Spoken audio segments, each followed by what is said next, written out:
বোয়াল মাছের মাথা আর তার সাথে হচ্ছে লাউ, দুইটার কম্বিনেশন কিন্তু অনেক মজাদার একটা কম্বিনেশন। এটা হচ্ছে বিশেষ করে গ্রামে রান্না করা হয়, শহরেও সবাই খায়। তো আমি এটা হচ্ছে দেখতাম আমার দাদি রান্না করতো, আমার মা রান্না করতো। তো সেটাই আজকে আপনাদের সাথে শেয়ার করবো। আসসালামু আলাইকুম এভরিওয়ান, কেমন আছেন সবাই? আশা করছি আলহামদুলিল্লাহ সবাই অনেক ভালো আছেন। আমি আলহামদুলিল্লাহ আল্লাহর রহমতে ভালো আছি। তো তেলের মধ্যে পেঁয়াজ দিয়ে সাথে কাঁচামরিচ দিয়ে ভালো করে ভেজে নিয়ে তার মধ্যে রসুন বাটা অ্যাড করলাম। রসুন বাটা একটু ভালো করে ভাজা ভাজা হয়ে আসলে তার মধ্যে হচ্ছে একটু পানি, সামান্য একটু পানি দিয়ে হলুদ গুঁড়ো, মরিচের গুঁড়ো, ধনিয়া গুঁড়ো, রাঁধুনি গুঁড়ো আর হচ্ছে মিষ্টি জিরা বা মিঠা সোয়াজ যেটাকে বলে সেটার গুঁড়ো মিক্স করে দিয়ে এটাকে ভালো করে লবণ দিয়ে এটাকে কষিয়ে নিতে হবে।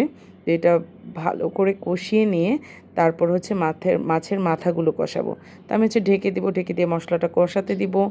তো হলুদের গন্ধটা চলে যাওয়ার আগ পর্যন্ত সুন্দর করে কষাবো মশলাটা।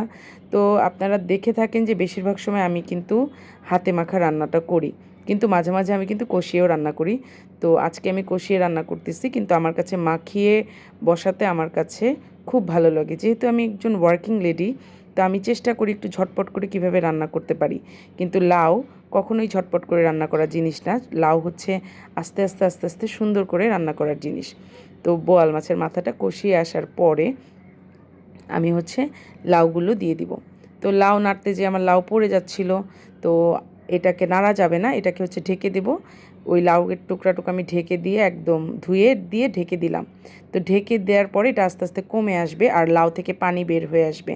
তো লাউ থেকে যে পানিটা বের হবে সেটার মধ্যে হচ্ছে লাউটাকে আমি আস্তে আস্তে কষাবো, এবং লাউটা ভালো করে কষে আসলে তারপর রান্নাটা মোটামুটি হয়ে যাবে। তারপর একটু পানি দিব, পানি দিয়ে নামানোর আগে ধনিয়া পাতা ছিটিয়ে দিলেই আমার তরকারি হয়ে যাবে। তো আমি লাউ, দেখেন এটা কিন্তু লাউয়ের পানিতেই লাউটা সেদ্ধ হচ্ছে।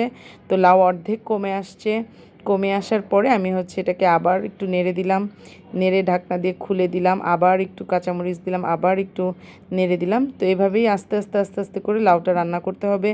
লাউ রান্না করতে হয় অনেক সময় নিয়ে। তো রান্নার ফাঁকে আপনাদের একটা কথা বলে নেই, আপনারা যদি আমার ভিডিওটা ভালো লেগে থাকে তাহলে আমার ইউটিউব চ্যানেল গোধূলিস কুকিংটা অবশ্যই সাবস্ক্রাইব করে যাবেন।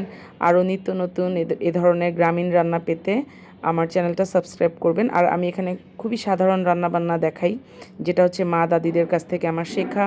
তো এই তো আমি নামানোর আগে একটু ধনিয়া পাতা ছিটিয়ে দিলাম। তো ধনিয়া পাতা ছিটিয়ে দেওয়ার পরে এটাকে একটু নেড়ে তারপরে এটাকে গরম গরম ভাতের সাথে আমি খেয়েছি।